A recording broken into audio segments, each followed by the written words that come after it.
नमस्कार। मैं सभी श्रोताओं का अभिवादन करता हूँ।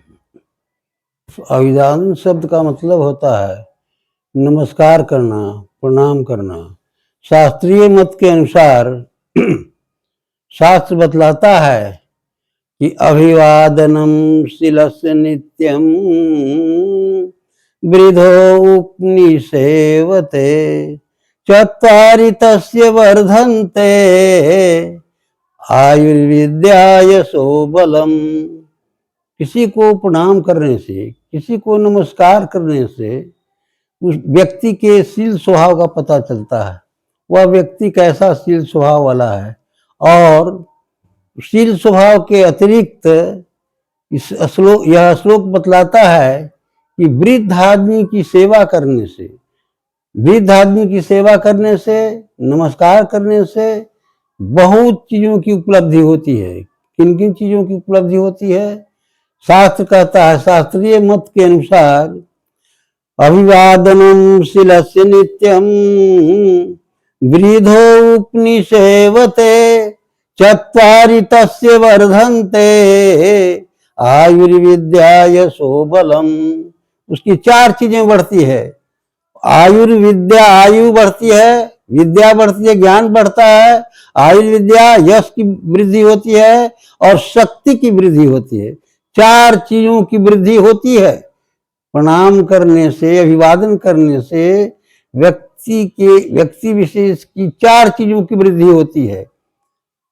अभिवादनम शिलस्य नित्यम वृद्धो उपनिषेवते चत्वारि तस्य वर्धन्ते। उसकी 4 चीजें बढ़ती है। चत्वारि तस्य वर्धन्ते आयुर्विद्याय बलम। आयु बढ़ती है, विद्या ज्ञान की वृद्धि होती है, आयुर्विद्या यश बढ़ता है और शक्ति की वृद्धि होती है। कहा गया है कि ज्ञानी ध्यानी संयमी, ज्ञानी ध्यानी संयमी दाता सूर्य अनेक, जपिया तपिया बहुत हैं शीलवंत कोई एक। संसार में ज्ञानी पुरुष बहुत हैं, ज्ञानी ध्यान करने वाले भी बहुत हैं, ज्ञानी ध्यानी संयमी, संयम नियम से भी रहने वाले संसार में बहुत लोग हैं।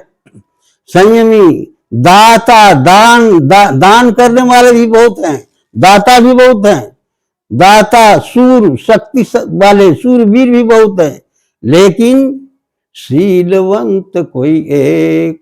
शील स्वभाव वाला, शील वाला कोई एक ही होता है। और वो कैसे होता है? शील क्षमा तब उपजय, शील क्षमा तब उपजय अलख दृष्टि जब होय, बिना शील पहुँचे नहीं लाख जतन कर कोय। कोई भी व्यक्ति लाख प्रयास करे, बिना शील स्वभाव बदले हुए परमात्मा के धाम में नहीं पहुंच सकता। परमात्मा हरि के धाम में पहुंचने के लिए, इसे आवागमन से मुक्ति के लिए उसको शील स्वभाव बदलना पड़ेगा। इसीलिए कहा गया, कबीरदास ने कहा है कि ज्ञानी संसार में बहुत हैं, ध्यान देने वाले बहुत हैं। ज्ञानी ध्यानी संयमी दाता सूर्य अनेक, ज्ञानी ध्यानी संयमी दाता सूर्य अनेक, जपिया तपिया बहुत हैं शीलवंत कोई एक। शील स्वभाव जिसका सही है वो उसकी प्रगति होगी, वो आगे बढ़ेगा। और शील स्वभाव तभी बदलता है जब अलख दृष्टि होती है, अर्थात परमात्मा की जब कृपा होती है। और परमात्मा की कृपा तभी होगी जब उसकी हम स्मृति करेंगे, जब हम उसको याद करेंगे। परमात्मा की स्मृति होगी, परमात्मा को जब याद करेंगे तो हमारे सभी कार्यों की प्रगति, हमारे सभी कार्यों की पूर्ति वो परमात्मा करता है। क्योंकि परमात्मा वो संसार का पिता है। जैसे परिवार का पिता बच्चों की, परिवार की देखभाल की सारी जिम्मेदारी लेता है, वैसे ही परमात्मा जिसका शील स्वभाव बढ़िया है, अच्छा है, तो शील स्वभाव वाले को उसके ऊपर विशेष परमात्मा की कृपा होती है।